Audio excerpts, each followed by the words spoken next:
The New York Giants failed to select an offensive lineman in the 2024 NFL Draft. And has a lot of Giants fans talking. Was that a dereliction of duty by Joe Schoen? That's a conversation for another day. In this video, I want to go over two undrafted free agents at the offensive line position that the New York Giants added to their roster. Marcelus Johnson out of Missouri, formerly of Eastern Michigan, and Jake Kubis out of North Dakota State University. Can either of these guys make the roster? We'll see what they have to offer. First, I want to go over Marcelus Johnson, which will commence in about 10 seconds. And then after that, I will also do a video breakdown of Jake Kubis. So with that, I'm Nick Falato. Let's get into it.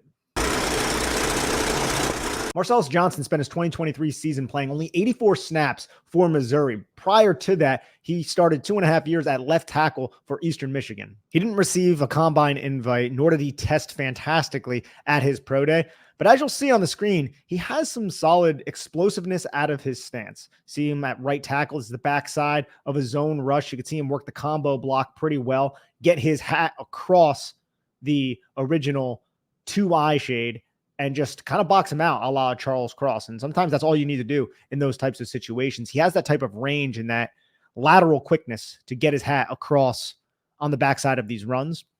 I felt like for a guy who was a universal UDFA, had surprising flexibility, some good foot quickness. In the end of the day, and you'll see this throughout the video, you need a certain level of strength to function at the NFL level. And I question if Marcelus Johnson has that to play adequately at a consistent rate. You'll see some of that here. Look, he goes into the point of attack a little bit high against this Arkansas edge. The Arkansas edge does good sinking himself and exploding low to high into contact. Johnson's chest is completely exposed, and then you see just the 5-0 get pushed back into the camera. I don't love to see that, and I saw way too much on Johnson's tape. Just a level of power, brute upper body strength that Johnson lacks that could just be exploited at the next level and could really hinder his ability to stick to an NFL roster, because he does have some explosiveness in his sets. I think he has range, good lateral agility, good burst. All of those aspects of his game are things that can certainly be used at the NFL level. And this is just one little play where it doesn't even manifest to a level where it's really visible, but you could still see how that chest gets pushed back. And it's just something that I've seen throughout most of his tape. It's his chest can get shocked by heavy hands, and his ability to absorb power when he's trying to move a defender that is anchored isn't necessarily conducive for the offense. But you could see on plays like this, watch him fire out of his stance low, make contact with the outside shoulder of this penetrating defender on the goal line, and then use his momentum and leverage against him and drive him off, feet continuously moving. And that's the aspects of his game that do intrigue me, right? Because he'll have that if he's able to make first contact. He can get some push. He does a good job of angling himself on this block. You can see this is a down block chip combo on the nose. Hit the inside hip, get your eyes up to the second level, take on that pursuing defender. Just little plays like that. Just don't think he's strong enough necessarily to start at the NFL level. And I don't really trust him on an island at tackle. I think he's susceptible to power moves. And you'll see some of those plays a little bit later on. But you're also going to see some good clips too.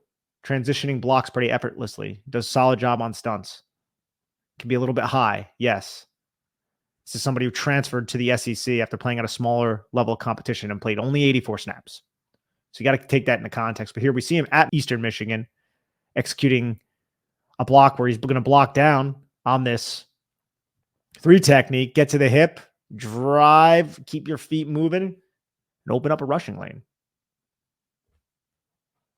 Sometimes that's what you need, right? You can see on this play, he's blocking a wide 9 defender. I like how he sets himself up into contact, right? Good power steps, good power steps. And this is something about Johnson. He always goes low, similar to Lane Johnson, only obviously not as effective. He goes low with his punch underneath and then looks to lift. Low, lift. And then he does a good job steering his body into position when he can gain an angle. And he uses his frame well. And on that play, it worked. It's just on other plays, it doesn't. It just doesn't because of that lack of strength. You're going to see that through. Here you see him trying to move this guy off the spot, and he positions himself well. Again, wide defender. You can see him try. He gets some movement, creates a seal. But against NFL defenders, when those defenders anchor down, it just doesn't seem like it's going to be something that's going to be all that effective. Love how he finishes blocks. plays like that in the run game. Tough defender up at the second level. Takes on Micah McFadden right there. No, it's not actually Micah McFadden, but kind of looks like it could be. Just use your big body, your frame. Quicker than you think type of player. And I love this play too. It shows his hustle. You're going to see him. This is just a screen. He's going to make contact and then gain control of that nose just long enough. And then you're going to see him come back into frame right here and then throw that block on a pursuing defender who more than likely would have made a play on number 3. The result is a gain of an extra, like 15 yards? Here we go. Point of contact, throw the block, get your head across in the right location, and allow your player to run free. Having a strong core and anchoring in place is an aspect of playing offensive line that you need to kind of possess. And you can see just on plays like this where it's just his upper body is getting tossed back way too often. And sometimes he still executes a block. He gets in the way. But you're going up against college defenders here. And this is an older player as well, 5 years in college. I just don't think he's going to be able to get away with that at the NFL level. And that's where most of my concern lies. You can see even on this play, comes in way too high. And then players get underneath the chest. And you can see they just lift him up. And his jersey is just getting pushed towards the camera. Can't have that. You can see when he's trying to move players who gain his chest, which they gain often because of his engagement technique of going low like that. And I feel like his timing is just a little bit off sometimes. You'll see in pass protection, he's not patient at all in pass protection. He's always trying to dictate, which to some degree I do appreciate, but it does lead to him being off balance more than he'd probably like to be, because if he's going up against a patient edge rusher, they can gain an advantage on him. We'll see that in a little bit. This play, like how he positions himself, but just doesn't really get a lot of movement. Not a lot of lower leg drive. Not a lot of power. Even though the center of gravity can stay low sometimes. He goes into contact high, as we've seen, but there are times where his center of gravity is low, but it's still, he fails to generate the necessary power. Now on this play, he gets up to the second level, and a safety is able to long arm him, set to the outside, and just kind of stand him up. Safety ends up helping out on the tackle. This play is just a poor angle, a little bit too high. Great play by this Kansas State defensive end to just present your chest right at the mesh point. Way to anticipate.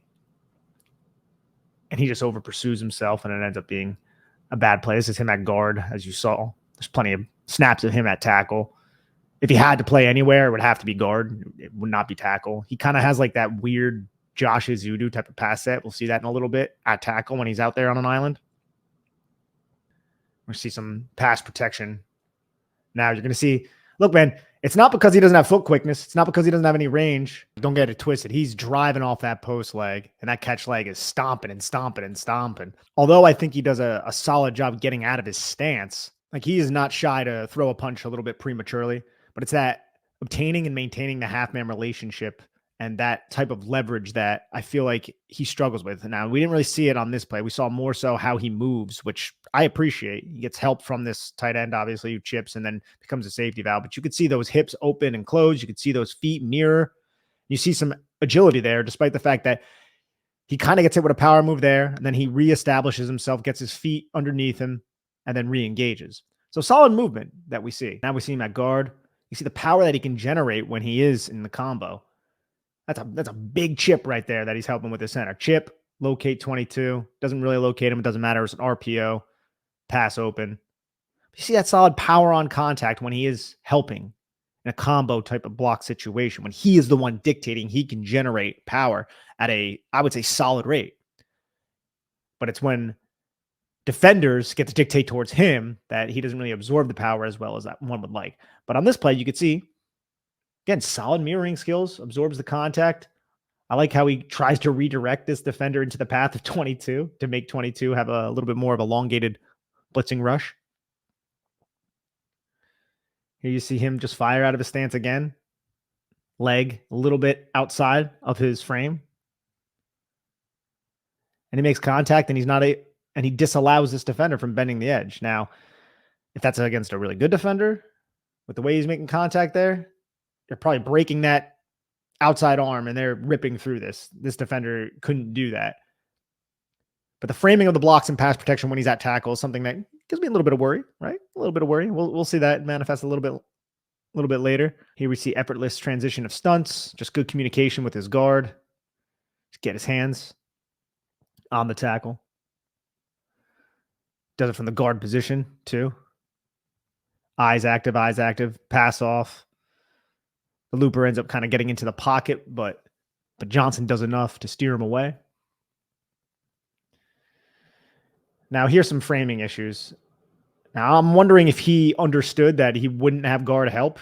The center is going to be there. You're going to have 35 looping inside. 96 just uses his hands, breaks the punch, and just swims right to the inside. You can see how Johnson is active with those hands. Johnson goes for an outside hand jab, realizes he's not going to get it, recoils, but his chest is wide open now.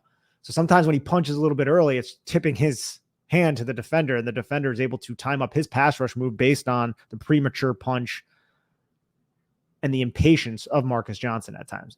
See, there are elements of that trait that one could pick apart, but there's also I appreciate him trying to dictate and keeping defenders honest than rather him just being overly patient. But it does seem like there are times where his knack for trying to establish contact or bait the defender to do something, and then his inability to prevent the defender's actions is kind of what my issue is with Marcelus Johnson in pass protection. We're going to see that throughout. You see, quick little punch with the outside arm, trying to get him to lean into it or anticipate it, understands. Then he starts moving the inside arm, and the punch finally comes. But who makes contact initially? It's the edge rusher. The edge rusher gains the chest, and you can see how much pop he gets there and how he extends. It doesn't matter because the quarterback gets rid of the football. But I also like the set too, you know? Boom, boom, boom. Vertical set. Quick, easy footwork. Keeps himself square. Hips aren't really opening. Gaining depth. From a positioning standpoint, it's pretty damn solid from Marcelus Johnson. This is him at tackle too. See again. Goes with the punch. He's playing that cat mouse game with number 96. All throughout this game he was. But he doesn't really make a lot of initial contact. But he's getting in his way, which is good enough for me. See on that play, goes through the inside, 49 does, and then kind of runs through the blocking attempt. It's that lack of play strength there too. You can see happens again against 96, run through the inside shoulder. I think he's expecting help on that play, to be fair, but help wasn't there. See him kind of get tossed around, blocking wide. Gives up his chest. You see the punches again, trying to dictate, which is fine, but then you allow the power rush to hit you and you can't really prevent,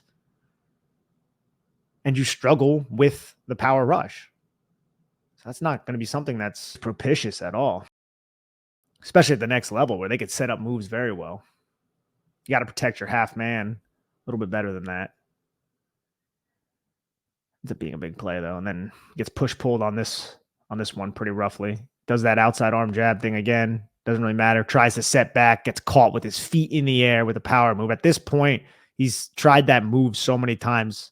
I think this pass rusher this is a little bit later in the game, has recognized it against Arizona State in 2022. That's just a sick push-pull move by a Pac-12 edge defender. Just throws him down to the ground.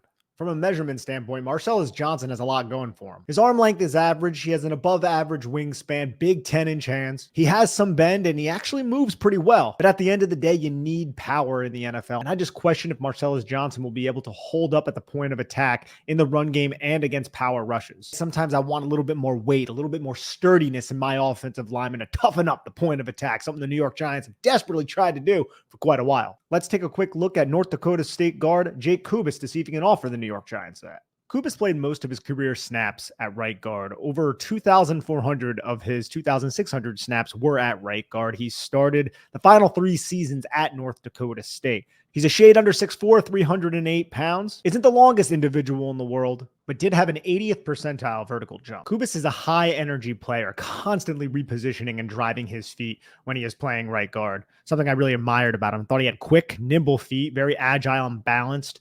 This team runs a ton of A-gap power pulls, meaning they pull their guard into the A-gap, and you need to be very coordinated and controlled as an offensive lineman in order to execute that assignment. And we saw that plenty of times, and we'll see that plenty of times throughout this film, where he was very coordinated, stayed square to target, and exploded into the target. Very controlled on those short pulls, and I admired that about him as much as I also admired his competitive toughness, which shows up on tape. Here we're going to just see him in pass protection. He's not the biggest guy. He's not the most physically imposing type of individual. And if I'm going to be completely frank, I have issues with Kubas's power, just like I did with Marcelus Johnson. But man, does this guy keep his feet moving. And I love this play that I'm showing on the screen right now. He's the backside of a pin pull concept where the center and the play side tackle both pull. He's the backside guard. So he climbs up to the second level to locate the will linebacker.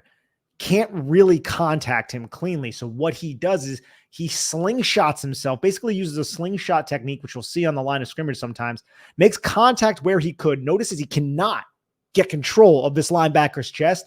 So he just understands where the play side is going to be and where the defender's route is going to take him if he's pursuing the ball carrier. He just goes right around him and then repositions himself on the near hip of the linebacker. And I absolutely love that play while kind of subtly dragging him to the ground. That could be a hold there maybe with that inside arm or that outside arm, I should say. But either way, this is a beautifully intelligent play and it shows the true grit of a player like Kubis. You can see I love the eyes of Kubis as well. Fires in, guard position, make contact, get hip to hip with the center to eliminate the 3 technique, or the 1 technique, I should say, and then get your eyes on the possible pursuing linebacker who could be shooting through the B gap because he understands what's going on with this play, and then locate that defender. Very, very good play by Kubis.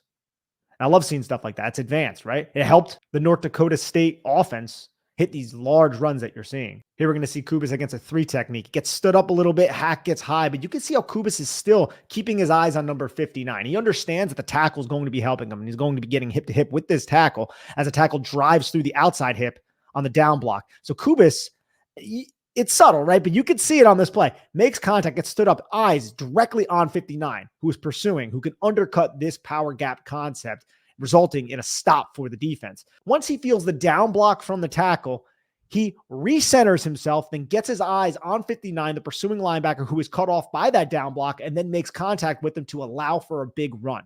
So there's a lot going on. This is the type of player who can process throughout a snap and have the type of reactive quickness that is necessary to adjust on the fly. And I always will appreciate a player who can do that and shows it consistently on tape. Here's some of those short pulls I was telling you about. So he just skips across, skip pull. Josh Azudu did this a little bit, not with A-gap power. This isn't really A-gap power. This is just a short pull, but a skip pull. See, footwork. You take that step backwards, the inside foot, stay square, hip square to the line of scrimmage, pursue that linebacker through the trash, make contact on the most dangerous man, helping out number 98.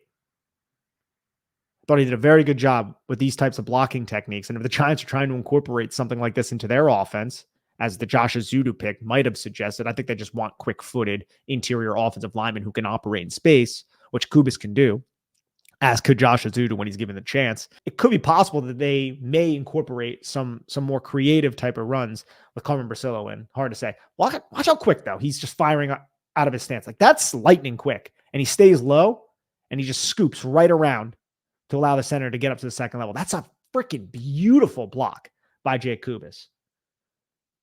You can see the bend. I talk a lot about bend with the offensive line. Bend is very important. Giant fans, remember Nate Solder, right? Bend is very important. And that is elite bend right there from our UDFA. Fires, get that outside shoulder into the chest, and then just flip your hips and continue driving through. And ultimately, the defender kind of gets to the play side, but he has to battle through Kubis the entire time. And Kubis ends up finishing that block. So I really appreciate plays like that. You're going to see him in space, taking on a smaller defender, 63.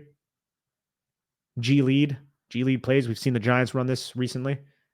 Make your blocks. This is a good play to showcase how he is on the point of attack. You can see him getting some drive. This defender sets up to the outside. You see a little bit of drive, but not a ton of power at the point of attack, similar to Johnson. But you can see him start uncoiling his hips into contact, trying to move the defender off the spot. The defender just sits back, sets an edge, keeps Kubis off from gaining his chest, gets his eyes on the running back, and then sheds to the inside. So not a great rep from Kubis, but you can see how his hips are lower. He should command this point of attack based on the positioning and the leverage that is established initially. But Kubis doesn't necessarily seem like he has the power to roll his hips into contact to drive this defender off the line of scrimmage. This is against Arizona, mind you. So this is a Power 5 school that he's gone against. And I don't think he's necessarily the weakest or anything. It's just, can you play similar to Johnson? Can you play in the NFL with this level of strength? And sometimes the answer is just no. He misses the kick out here. This isn't something that was common, but tried to judge it, leaned himself way too much into where he assumed 31 was going to be. 31 just runs right around it and makes play in the backfield. Some more of those A-gap pulls, nimble footwork. Sucker for nimble footwork, ladies and gentlemen. Let's go. Let's see it. Make contact. Drive, Kubis. This is a kick-out block. You can see this is a great wrong arm technique by this edge, and you can see the power and the force that he hits Kubis with, and Kubis just kind of gets stopped in his tracks. You don't love seeing that, even though it was on the backside of a play. You don't want to see your offensive lineman pulling with momentum, getting stopped and halted in their tracks by a contained defender.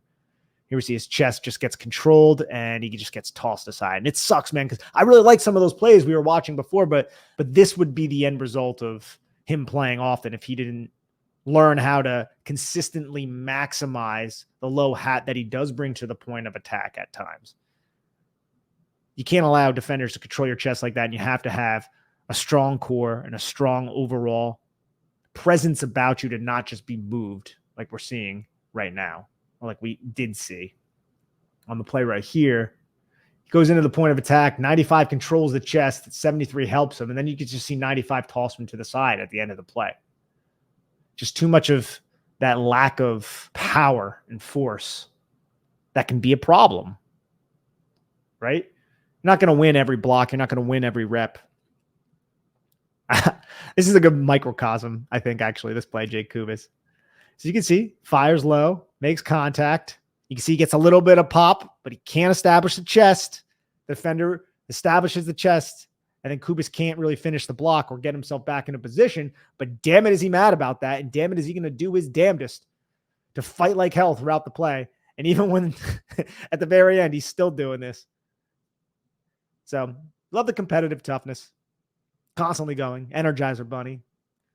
But he just gets stood up way too much. Like on this play, he got a down block. Down blocks are typically very advantageous. But 92 does a good job using his outside arm to just stab the chest of Kubis and disallow Kubis from gaining access to him.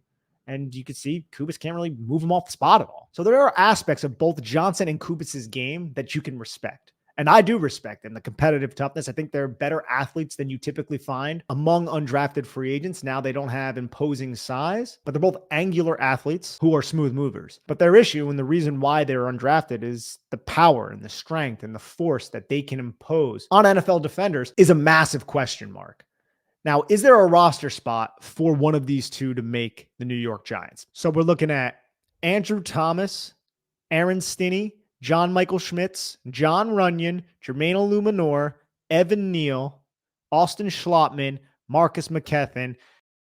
Do they keep 10 offensive linemen? I just named 9, and I'm not certain that either of these two undrafted free agents will be in a position to seize that roster spot. But they both have intriguing traits and will certainly be options for the practice squad if they can't crack the 53-man roster. If they can find ways to eat a lot of peanut butter and jelly sandwiches and get a little bit more sand in their ass, there's a chance that they can compete for a roster spot. But there's an uphill battle for that since the Giants did add 4 veteran free agents, but anything's possible. And thank you so much, everyone, for tuning into this video breaking down Marcelus Johnson out of Missouri and Eastern Michigan and Jake Kubis out of North Dakota State. Thank you, everyone, for tuning in. I am Nick Falato signing off. Take care of each other and have a lovely day.